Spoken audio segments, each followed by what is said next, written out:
ಎಲ್ರಿಗೂ ನಮಸ್ಕಾರ. Welcome back to my YouTube channel.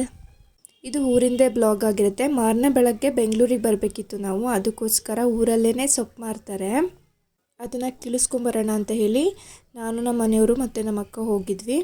ಬೆಂಗಳೂರಲ್ಲಿ ಅಷ್ಟು ಸೊಪ್ಪು ಚೆನ್ನಾಗಿರಲ್ಲ, ಸಾಂಬಾರು ಮಾಡಿದರೆ ಅದು ಟೇಸ್ಟೇ ಅನಿಸಲ್ಲ, ಒಂಥರ ನೀರು ಹೊಡ್ಕೊಳ್ಳುತ್ತೆ ಸಾಂಬಾರೆಲ್ಲ. ಊರಿಂದ ಬರಬೇಕಾದ್ರೆ ತೊಗೊಂಬರ್ತೀನಿ ಸಿಕ್ಕಿದ್ರೆ. ಇವರಂತೂ ತುಂಬ ದೊಡ್ಡದಾಗಿ ಹಾಕ್ಕೊಂಡಿದ್ರು, ಅಂದರೆ ಒಂದು ಕಡೆ ಕೀಳ್ತಿದ್ದಂಗೆ ಇನ್ನೊಂದು ಕಡೆ ಹಾಕೋತಾರೆ, ಆ ಥರ ಮಾಡಿದ್ದಾರೆ. ತುಂಬಾ ಚೆನ್ನಾಗಿ ಬಂದಿತ್ತು ಸೊಪ್ಪು, ಮತ್ತು ಕಂತೆನೂ ಕೂಡ ದಪ್ಪ ಕೊಡ್ತಾರೆ. ಈ ಬೆಂಗಳೂರಲ್ಲಿ ತುಂಬ ರೇಟ್ ಹೇಳ್ತಾರೆ, ಊರ ಥರ ಅಲ್ಲ. ತುಂಬ ಚೆನ್ನಾಗಿ ಕಾಣ್ತಿತ್ತು ಸೊಪ್ಪು ಹಾಕಿರೋದಕ್ಕೆ, ಅದಕ್ಕೆ ಒಂದು ವಿಡಿಯೋಸ್ನೂ ಕೂಡ ಮಾಡಿಕೊಂಡೆ. ನಮ್ಮನೆ ಹತ್ರನೂ ಹಾಕ್ಬೋದು, ಆದರೆ ನಾವು ತುಂಬ ಕೋಳಿ ಸಾಕಿದ್ದೀವಿ, ಹಾಕೋಕ್ಕಾಗಲ್ಲ, ಕೋಳಿ ಬಿಡಲ್ಲ, ಬೀಜನೆಲ್ಲ ಅವೇ ತಿನ್ಕೊಳ್ತವೆ. ಇವರು ಅಂದರೆ ಅಷ್ಟು ಕೋಳಿ ಸಾಕಿಲ್ಲ. ತುಂಬ ಚೆನ್ನಾಗಿ ಬಂದಿದೆ ಸೊಪ್ಪು, ಮತ್ತು ಅದಲ್ದೇ ಮೆಣಸಿನ ಗಿಡ, ಟೊಮೊಟೊ ಗಿಡ ಆ ಥರ ಎಲ್ಲ ಹಾಕ್ಕೊಂಡಿದ್ದಾರೆ. ಇನ್ನು ಸೊಪ್ಪೆಲ್ಲ ಕೀಳಿಸ್ಕೊಂಡು ಮನೆಗೆ ಬಂದ್ವಿ. ನಾವು ಮನೆಗೆ ಬರೋಷ್ಟರೊಳಗೆ ನಮ್ಮ ಮನೆಯವರು ಕಬ್ಬಿನ ಜ್ಯೂಸನ್ನ ಆಡಿಸ್ಕೊಂಬಂದಿದ್ರು. ನಮ್ಮ ಮನೇಲೇ ಕಬ್ಬಿದೆ, ಅದನ್ನು ಹೋಗಿ ಆಡಿಸ್ಕೊಂಬರ್ತಾರೆ. ಎಲ್ಲ ತುಂಬ ಸಿಕ್ಕಿತ್ತು, ಒಂದು 9 ಲೀಟ್ರ್ 8 ಲೀಟ್ರ್ ಆ ಥರ ಇತ್ತು, ಮತ್ತು ಫ್ರಿಜ್ಗೆ ಕೂಡ ಸ್ಟೋರ್ ಮಾಡಿ ಇಟ್ಟಿದ್ದೆ. ಇನ್ನು ಬೆಂಗಳೂರಿಗೆ ಬರ್ತಿದ್ವಲ್ಲ, ನಿಂಬೆಕಾಯಿ ಮತ್ತು ಎರಳಿಕಾಯಿ ಎಲ್ಲ ಬೇಕಿತ್ತು, ಅದನ್ನೆಲ್ಲ ಕಿತ್ಕೊಳ್ಳೋಣ ಅಂತ ಹೇಳಿ ತೋಟದೊಳಗೆ ಹೋಗಿದ್ವಿ. ಎಲ್ಲ ಎರಡೆರಡು ಕಿತ್ಕೊಂಡ್ವಿ, ಅಂದರೆ ನಿಂಬೆಕಾಯಿ ಮಾತ್ರ ಸ್ವಲ್ಪ ಜಾಸ್ತಿನೇ ಕಿತ್ಕೊಂಡ್ವಿ, ಬೇಕಾಗುತ್ತೆ ಅಂತ ಹೇಳಿ. ನಮ್ಮ ಮನೆಯವರು ನಿಂಬೆಹಣ್ಣ ಸ್ವಲ್ಪ ಜಾಸ್ತಿ ಯೂಸ್ ಮಾಡ್ತಾರೆ, ಅದಕ್ಕೋಸ್ಕರ. ಇನ್ನು ಹೋಗ್ತಿದ್ವಲ್ಲ ಅಂತ ಹೇಳಿ ಜಿಲೇಬಿ ಮಿಕ್ಸ್ ತಂದಿದ್ವಿ, ಅದನ್ನು ಮಾಡೇ ಇರಲಿಲ್ಲ. ನಮ್ಮ ಮನೆಯವರು ನಾನೇ ಮಾಡ್ತೀನಿ, ಅಂದರೆ ಸರಿಯಾಗಿ ಬಿಡ್ತೀನಿ, ನೀವು ಅಷ್ಟು ಪರ್ಫೆಕ್ಟಾಗಿ ಬಿಡಲ್ಲ ಅಂತ ಹೇಳಿ ಅವರೇ ಬಿಡ್ತಿದ್ದಾರೆ. ನಮಗಿಷ್ಟೊಂದು ಪರ್ಫೆಕ್ಟಾಗಿ ಬರಲಿಲ್ಲ, ನಾನೊಂದು ಸಲ ಮಾಡಿದ್ದೆ, ತುಂಬಾ ಚೆನ್ನಾಗಿ ಬಂದಿತ್ತು. ಏನಿಲ್ಲ, ರೆಡಿ ಮಿಕ್ಸ್ನ ಸ್ವಲ್ಪ ನೀರಿಗೆ ಹಾಕಿ ಹದವಾಗಿ ನೋಡಿ ಕಲಿಸ್ಕೋಬೇಕು. ತೀರಾ ತೆಳ್ಳಗಾದರೂ ಕರೆಕ್ಟಾಗಿ ಬರೋಲ್ಲ, ತೀರಾ ದಿಮ್ಗಾದರೂ ಕರೆಕ್ಟಾಗಿ ಬರೋಲ್ಲ, ಒಂದೇ ಹದವಾಗಿ ಕಲಿಸ್ಕೊಂಡ್ಬಿಟ್ರೆ ಚೆನ್ನಾಗಿ ಬರುತ್ತೆ.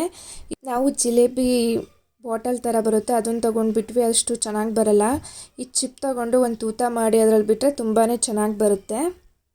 ಮತ್ತು ಒಂದೆರಡು ಕೋಳಿ ಮರಿ ಹಾಕಿತ್ತು, ತುಂಬಾ ಚಿಕ್ಕದು, ತುಂಬ ಚೆನ್ನಾಗಿ ಕಾಣ್ತಿತ್ತು, ಅದನ್ನೊಂದು ವಿಡಿಯೋ ಕ್ಲಿಪ್ಪಿಂಗ್ ಮಾಡಿಕೊಂಡೆ. ಅಲ್ಲಿಂದ ನಮ್ಮೂರಿಗೆ ಬಂದಿದ್ವಿ.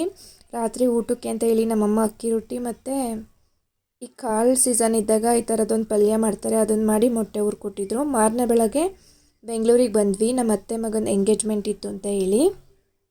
ನಾವು ಬೇಗ ಫಂಕ್ಷನ್ ಇದೆ ಅಂತ ಹೇಳಿ ಬೆಳಗ್ಗೆ ಬೇಗನೆ ಬಂದಿದ್ವಿ. ನಾವು ಹೋದಾಗ ಇನ್ನೂ ಏನೂ ರೆಡಿನೇ ಮಾಡಿರಲಿಲ್ಲ. ನಾವು ಸ್ವಲ್ಪ ಹೊತ್ತಿಗೆ ಸ್ಟಾರ್ಟ್ ಆಯಿತು ಫಂಕ್ಷನ್ನು. ಇನ್ನು ಫಂಕ್ಷನೆಲ್ಲ ಮುಗಿಸ್ಕೊಂಡು ಊಟನೂ ಕೂಡ ಅಲ್ಲೇ ಮುಗಿಸ್ಕೊಂಡು ಮನೆಗೆ ಬಂದ್ವಿ. ನೆಂಟರನ್ನೆಲ್ಲ ಕರ್ಕೊಂಡ್ಬಂದಿದ್ವಿ ಮನೆಗೆ. ಅವರೆಲ್ಲ ಹೋಗಾದ್ಮೇಲೆ ನಮ್ಮ ಆಂಟಿ ಬರೋಕ್ಕೆ ಹೇಳಿದ್ರು ಅಂತ ಹೇಳಿ ಹೋಗಿದ್ವು.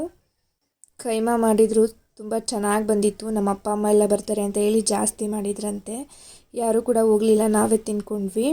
ಇನ್ನು ನೈಟು ಬರೋ ಟೈಮಲ್ಲಿ ನಮಗೆ ರೈಸ್ ಬೇಡ ಅಂದಿದ್ದಕ್ಕೆ ಚಪಾತಿ ಮಾಡಿಕೊಟ್ರು. ತುಂಬ ಚೆನ್ನಾಗಿ ಮಾಡ್ತಾರೆ, ಅಂದರೆ ಲೇಯರ್ ಬರೋ ಥರ. ಮತ್ತು ಅಡುಗೆ ಮಾಡಬೇಕಾದ್ರೆ ತುಂಬ ಫಾಸ್ಟು, ಅದನ್ನೇ ಹೇಳ್ತಿದ್ದೆ ನಮ್ಮ ಆಂಟಿಗೆ, ನಮ್ಮಮ್ಮ ಮತ್ತು ನೀವು ತುಂಬ ಫಾಸ್ಟ್ ಅಂತ ಹೇಳಿ. ಬೇಗ ಮಾಡ್ತಾರೆ ಚಕ ಚಕ ಅಂತ, ನಮ್ಮ ಥರ ಅಷ್ಟು ನಿಧಾನ ಮಾಡಲ್ಲ. ಅವ್ರಿಗೆ ಬೇಗ ಕೆಲಸ ಮಾಡಬೇಕು, ಕೂತ್ಕೋಬೇಕು, ಆ ಥರ. ನಮ್ಮ ಥರ ನಿಧಾನ ಮಾಡಿಕೊಂಡು ಇರಲ್ಲ. ಎಲ್ಲರಿಗೂ ಕೂಡ ಚಪಾತಿ ಲಟ್ಸಿ ಅವರೇ ಬೇಯಿಸಿ ಕೊಟ್ಟರು, ನಾವೆಲ್ಲ ತಿಂದ್ವಿ. ಮತ್ತಿನ್ನು ಮಕ್ಕಳುಗಳೆಲ್ಲ ಆಟ ಆಡ್ತಿದ್ರು. ಹಾಗೆ ಸ್ವಲ್ಪ ಹೊತ್ತು ಊಟ ಎಲ್ಲ ಮಾಡಾದ್ಮೇಲೆ ಕೂತ್ಕೊಂಡಿದ್ವಿ. 3 ಜನ ಕೂಡ ಆಟ ಆಡ್ತಿದ್ರು.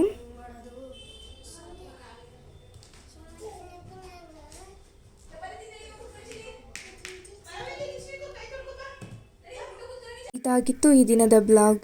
ಪ್ಲೀಸ್ ನನ್ನ ಚಾನಲ್ನ ಸಬ್ಸ್ಕ್ರೈಬ್ ಮಾಡಿ, ಇಷ್ಟ ಆದರೆ ಫ್ರೆಂಡ್ಸ್ ಆ್ಯಂಡ್ ಫ್ಯಾಮಿಲಿಗೆ ಶೇರ್ ಮಾಡಿ. Thank you.